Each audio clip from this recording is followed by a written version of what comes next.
Geçen ömrüm yatsam halana ışla. Halsem ağlar, ketenem ağlar. Ine sen yolum deyip bana bağışlan. Yadgıdım yadıp, gidenem ağlar.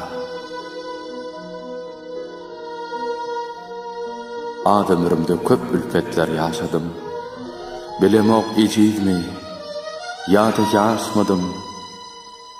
Belki dinlen bolsam aşadan, dinlemesen tenin etine bağlar.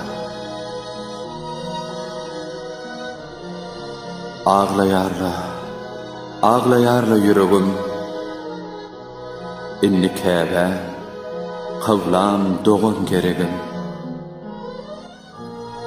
Aylap zındım 30 yılın kurugun, min kimin yalnızlık edenem ağlar. Yolla koyup ecem canım gözünü, dinlemedim ağalarımın sözünü, kavlam deydi. İyide dolu özünü, dinlemesen yürek bağır etine ağlar. Damana diyer hiç baktınız yatmasın.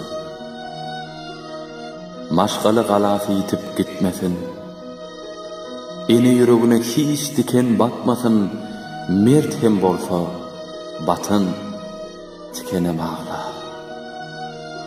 Mert hem bolsa batın tikenem ağlar.